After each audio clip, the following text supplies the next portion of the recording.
Thanks, Casey. And good morning, everyone, as well. And we're starting a new series. Might be a little bit too loud. That's all right. Starting a new series this week for the next little bit called Unhurry. You can see the tortoise death staring anybody who's in a rush at the moment. So he's nice and slow.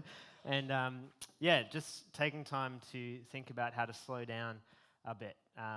We actually already looked at this verse earlier in the year, but it kind of seemed to resonate with a lot of people, with me as well, and sort of thought, well, we'll actually need to come back to it and go a bit deeper, because this is a really important invitation that Jesus offers of rest. Because it's interesting, like we had some lockdowns just recently, and we had the bigger lockdown last year, and there's definitely major challenges with that, and many things cancelled, and difficulties that caused people. But this might have been true for you as well, and I've heard it from a few different people, that people said last year, particularly with that longer lockdown, yes, it was hard, and yes, there were difficulties, and yes, there were problems, but actually I really liked it.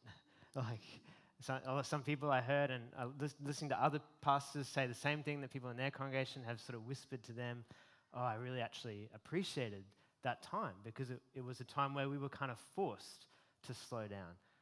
It was a time we were forced to embrace simplicity, had to rest, maybe we were bored, didn't have a full calendar, actually just had an empty calendar. And actually it was, for a lot of people, maybe the first experience of that type of slower life of rest, and was actually, people realized that, whoa, we'd just been way too busy, like life was just hectic. And actually it's so good just to come back and slow down and prioritize God and prioritize family, prioritize a different rhythm and a different season. And I think a fair few people were kind of thinking, even as things opened up again, like a bit of nervousness that it's just going to go back to how it was, and how do we carry some of this slower pace into life when it goes back to some sort of normality. And I suppose one thing to reflect on is, I guess, how did that go?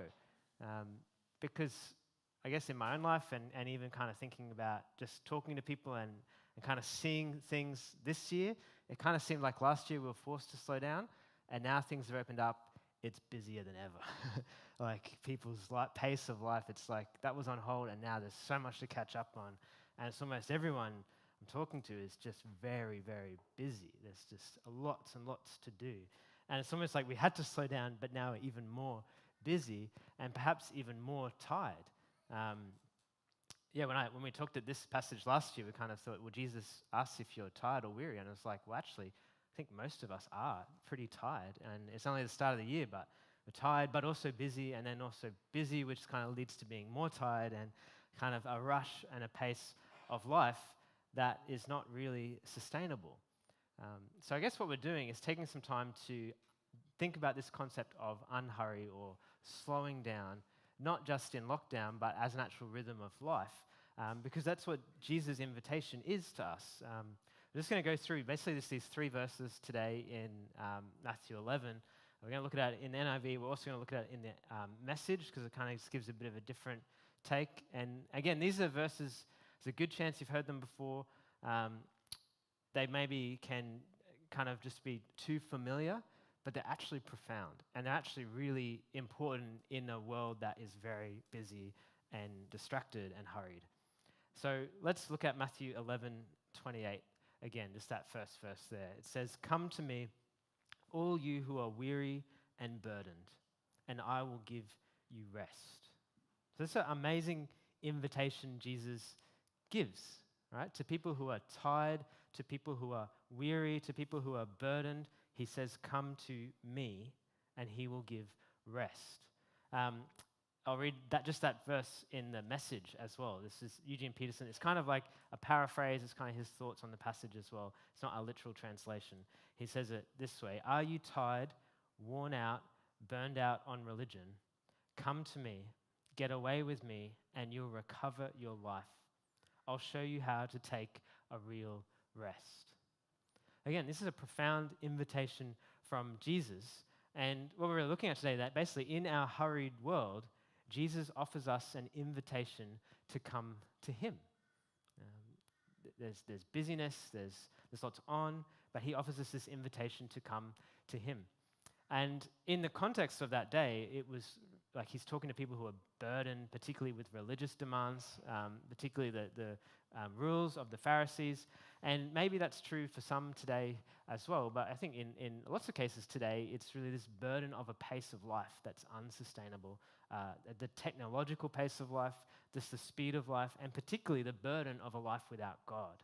Because living without God, particularly in a world that's increasingly more and more uncertain and dangerous, is an incredibly big burden. If you can just go to that next one, that next slide there. So this is an invitation from Jesus.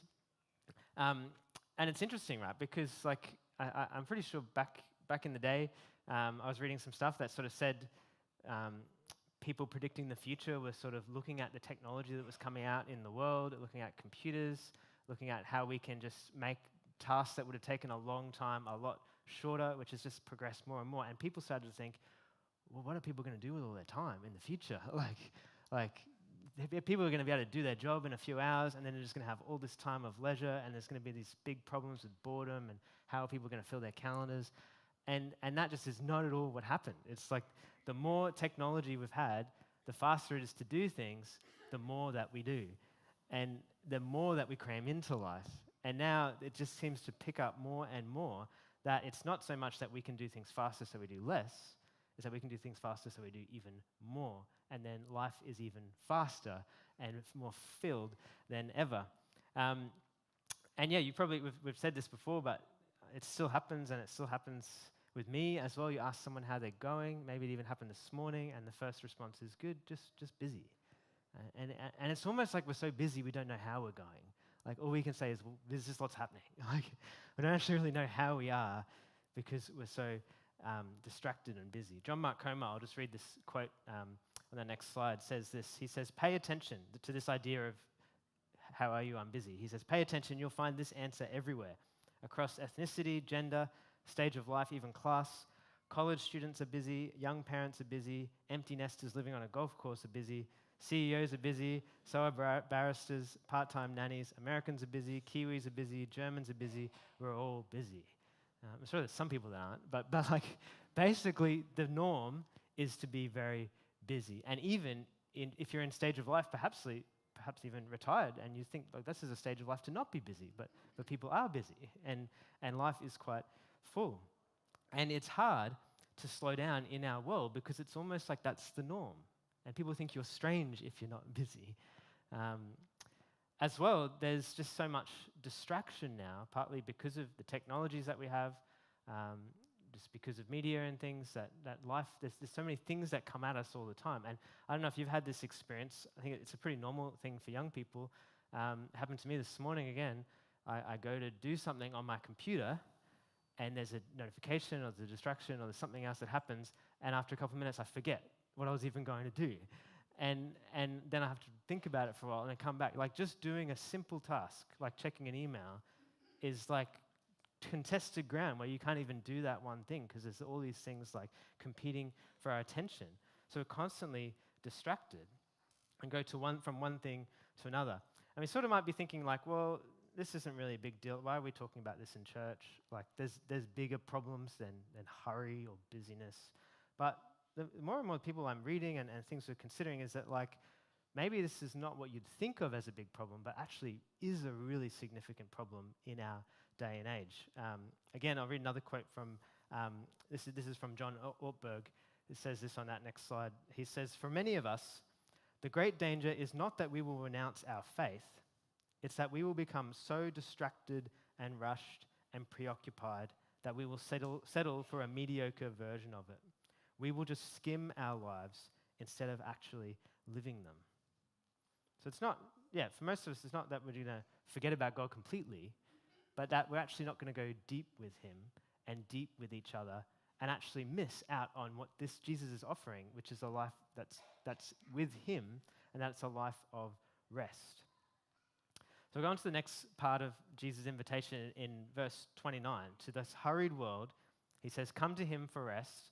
On the next slide, it says, take my yoke upon you and learn from me, for I'm gentle and humble in heart, and you'll find rest for your souls. So He says, come to me for rest, take my yoke. I'm gentle and humble in heart, you'll find rest. The Message Again, kind of a bit of a different slant on it. The Message translation, the next one says, "Walk with me and work with me. Watch how I do it. Learn the unforced rhythms of grace." So this next point is that in a hurried world, Jesus offers us an invitation to come to him, and it's actually an invitation to learn a new way of life. So sort of during lockdown, that was almost an experience of a new way of life. Jesus offers an invitation to learn his way of life throughout our lives, not just dependent on external circumstances. You can just go to that next one. That'd be great. Sorry, Pete. Just one more. That's great. Awesome. Thanks. So, this sort of yoke, we've talked about it before, but again, sort of come back to it, is Jesus' way of life, which includes his teaching, but not just his teaching, but also his way of living. Jesus calls us to look at him and copy him and mimic him and live life like he lived life in all of his life, not just in what he says, but also what he does. And it's an interesting question to think, was Jesus ever in a rush? Did Jesus ever seem frantic or hurried or distracted? Did Jesus ever just snap at somebody? No, Jesus always seems relaxed, even in incredibly stressful situations. Like there's the story that he's been asked to go and heal this man's daughter. There's crowds around. This girl's dying, and he's interrupted by a woman who's had this issue of blood, and he doesn't know who's touched her. And then he heals her and talks to her, and then people come and say, this girl's dead now, and the crowd's freaking out. That's an incredibly stressful situation with interruptions and life and death needs, and Jesus is totally relaxed. He's not racing to that person's house. He's not worried about being interrupted. In fact, most of the time Jesus is interrupted. He's doing something, he's interrupted, and he just uses it as a teaching tool. He is open and gracious and kind. Jesus didn't rush. Jesus didn't start his ministry till he was in his 30s. He just waited patiently. Interesting though, you could say Jesus was busy, right? Jesus' life was full, especially in his ministry. He had to get time away with God in the middle of the night or early in the morning. He had a full calendar, but he wasn't hurried. So there's this distinction really, in a sense, between being busy and being hurried. John Ortberg puts it this way, if you can just go to that next one, that next slide, that being busy is having a full schedule with many activities. It's an outward condition. It is physically demanding, and it reminds me that I need God. In that sense, what we're talking about is not a life where you do nothing. Having things to do is good, and having lots of things to do is good. Having a full life is good. But that's the external thing. The issue is the internal condition, which is to be hurried. And the way that he describes that is to be hurried is to be preoccupied, unable to be fully present. It's an inner condition of the soul. In that sense, you can be hurried when you don't have much on your schedule. You can be in a rush when there's actually not that much to do. Hurry is spiritually draining, and it causes me to be unavailable to God. He says, busyness migrates to hurry when we let it squeeze God out of our lives. So the problem isn't so much having things to do, the problem is the heart and the posture that we go about life, particularly when we go about it without God. And that's kind of the issue. And Jesus, obviously, his example is a life that is busy and full, but it's a life of total trust and dependence on his Father, trusting in God's timing, seeing the Spirit work through him. So he has a full schedule, but he's not hurried at all. And what we're called to do is to watch him and seek to learn to live like him, which is what's called taking on his yoke. It's a way of living, a way of life. Another author, Dale Bruner, about this yoke, he says this, if you just click on that next slide there, he says, a yoke is a work instrument. This is farming metaphor. Thus, when Jesus offers a yoke, he offers what we might think tired workers need least. They need a mattress or a vacation, not a yoke, right? It's something you have to carry. But Jesus realizes that the most restful gift he can give the tired is a new way to carry life, a fresh way to bear responsibility. Realism sees that life is a succession of burdens. We cannot get away from them. Thus, instead of offering escape, Jesus offers equipment. Jesus means that obedience to his Sermon on the Mount, his yoke, will develop in us a balance and a way of carrying life that will give more rest than the way we have been living.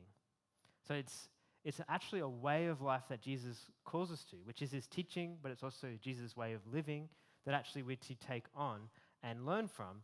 And like I said earlier in the year, there's no choice to not have a burden. You either have the burden of life without God, or you have the burden of life with God, which looks like following Jesus and his way, which he says is a burden, but it's actually one that leads to rest. He actually describes it in this last verse. If you go to that next one, verse 30, Matthew 11:30 says, "For my yoke is easy and my burden is light." Again, the Message version of this says, "I won't lay anything heavy or ill-fitting on you. Keep company with me and you'll learn to live freely and lightly." So basically, in our hurried world, Jesus offers us an invitation to come to him, to learn a new way of life with him, which is easy and light and brings rest. And that's a profound thing, right? Like, even still when I was thinking about this today, like to think Jesus says that following him is easy and light. Like, this is probably not how we normally think of following Jesus. Like, there's difficult things about following Jesus. He calls us to do things that are hard, but it's easy to just be like, it's just hard, right? But no, Jesus says it's easy and light and restful. And it's because it's a life with God. It's a life with him. He actually calls us to a burden, but it's a burden that he carries with us. So it's freer and lighter. You probably have heard this metaphor, but the idea of a yoke is that there's two animals joined together, and one is more experienced and stronger, and it really carries the load. And there's another one next to it that sort of walks with it and doesn't have to take as much of a load. And the metaphor is that Jesus carries the load. We walk next to him, and he carries the weight of it. There's still a weight that we carry, but he takes most of it. So what we have to do is don't take the load, right? He carries the load. We don't take the load. And that's easier said than done, because it's very easy for us to think that the burden of life, perhaps the burden of responsibilities God has given us, is our burden and we have to carry it. And we forget that, no, it's God's burden and we have a part to play. And we need to not take the load that's his to carry. I was thinking of a story in my own life of this. I was telling someone about this the other day. I was at another church for a few years, and when I first went there, they didn't have any musicians at all. So I walked in, and after a week or two, I was kind of like, well, I can play the piano. I'm happy to start playing the piano. And then it wasn't long, and I was playing the piano every week. And then I was playing the piano morning and night every week. And it was okay. It was kind of like I was young, like in my young 20s. Like, I was excited about ministry. I was at Bible college. I was pretty happy to do that. I started doing stuff with the youth group as well. It had like a pretty big load, but it was okay. But some things changed, and a couple of years went on, and it just wasn't really okay anymore. It was too heavy a load, and actually some things changed in the church, and it actually just wasn't a very good place for me to be anymore. And I kind of needed to leave, but I couldn't leave because there wasn't any other musicians. So if I leave, they have no music. So for a long time, I was stuck in this place of, well, I don't want to be here. I don't think I should be here.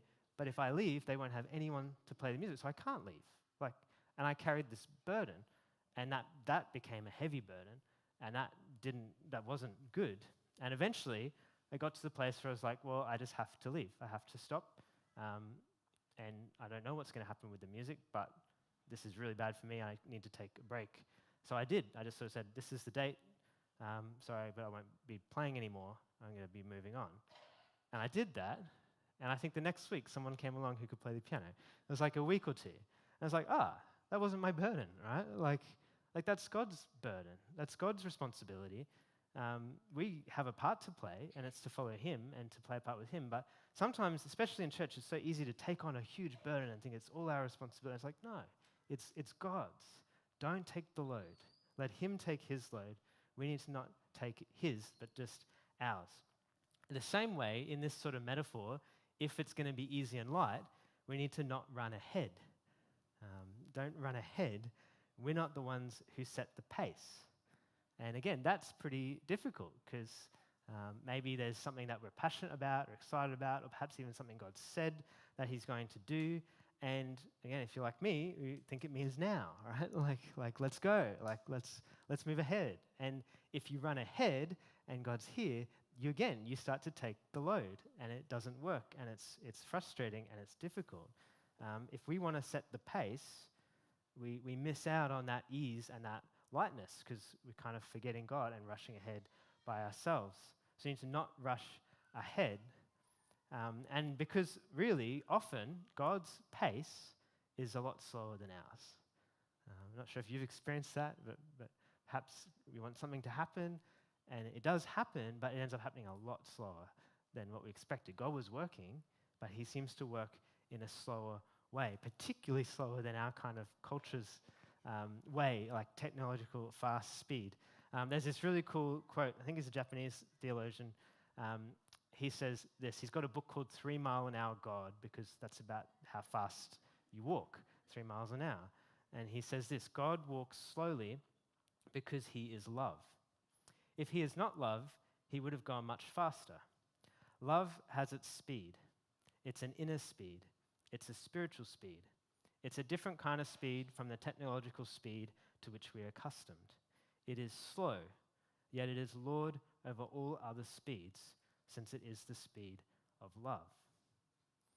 And God is love.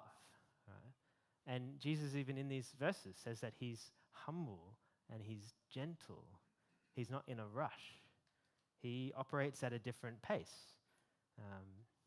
Again, I've experienced this, God says something, or the sense that something's going to happen, and it does, but it's a way slower. And God's doing a deeper work in the meantime.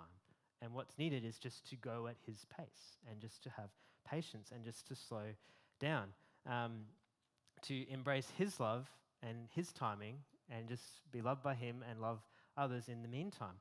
Again, it's so profound what Paul says in 1 Corinthians. The first thing he says about love is that it's patient. Love gives time. Again, it's not perhaps what we'd normally think. Love, in that sense, is really incompatible with hurry. If you're hurried, you're frantic, want things to happen, that doesn't work with love. Love is patient and gives time. So we need to not run ahead. We need to learn God's pace of love. So what we're going to really do, the plan over the next few weeks, is to look at some aspects, particularly of Jesus' life, some things that he does and teaches on that are practices and rhythms and things that we can sort of put into our life to unhurry and to learn to slow down. So it's not just in a lockdown that happens, but it can actually work into a rhythm of life. We're going to look at some things like practicing time alone in silence and solitude, which Jesus did. He really prioritized moving away from crowds, moving away from people, and just being with his Father. Even sometimes having to do it in the middle of the night. We're going to look at practicing and some form of rest or Sabbath, which Jesus did. Embracing simplicity, learning to slow down, and trust God who's in control. So these are we could call them spiritual practices, spiritual disciplines. Even Eugene Peterson talks about the rhythms of grace, things that we can put into our life that actually kind of put some limits and put space to slow down and connect with God. So that's kind of where we're going. Today is kind of just a bit of an intro. I guess sort of out of today, perhaps, some things to just reflect on and consider are just maybe what is the impact of hurry on your life at the moment, and what's its impact spiritually? Because maybe we don't really think of it as a spiritual condition. We just think we're just busy and we need to stop doing things. But actually, what about just spiritually? How is hurry and a hurry heart impacting you spiritually? Perhaps reflect, if that was true of you, that maybe there were things in lockdown that were beneficial. Did they get worked into your life, or were they kind of just forgotten about? That was last year, now we're just rushed ahead. And maybe this is an opportunity to go back and actually say, no, there was things that were really important. I want to build them into my life. And perhaps reflect on hurry and its impact on love. Perhaps you're carrying some burdens today that are actually not yours. They're God's burdens. And you need to give the load back to him. Or you're running at a pace that's not his pace, and actually there's a need to slow down and keep in step with the pace of his love, which is often slow. And often we think of slow as bad. fast is good, slow is bad. But that's not true. In the kingdom, often God works slow, but he works over generations, and he's building things that last. And there's this really cool verse in Isaiah 61, which prophecy about Jesus and how he'll set captives free and how he'll restore joy and how he's going to bring freedom. And then it talks about the transformation that he's going to bring to people, so that then in this verse 3, he says that they will be called oaks of righteousness, a planting of the Lord for the display of his splendor. When you think about like an oak tree that is slow growth, deep growth, but leads to strength and stability. It's not in a rush. It doesn't just spring up overnight. It takes time. But it's this picture of strength and patience and fruit that lasts. And what if that's really what God's doing? That he doesn't want people that just skim the surface, but he wants people who grow deep roots in him, so we could actually be oaks of righteousness. And actually, if we are people who are relaxed and at peace in a frantic world, that will display God's glory so much.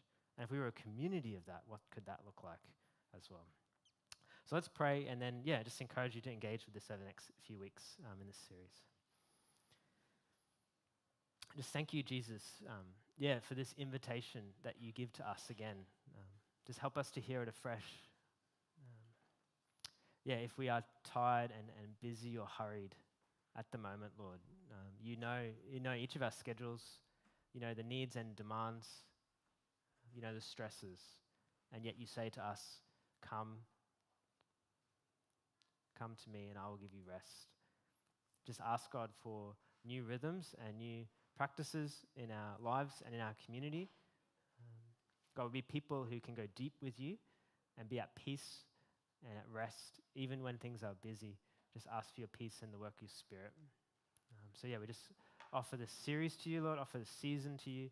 Ask that you'd realign things in our hearts in your name, Jesus. Amen.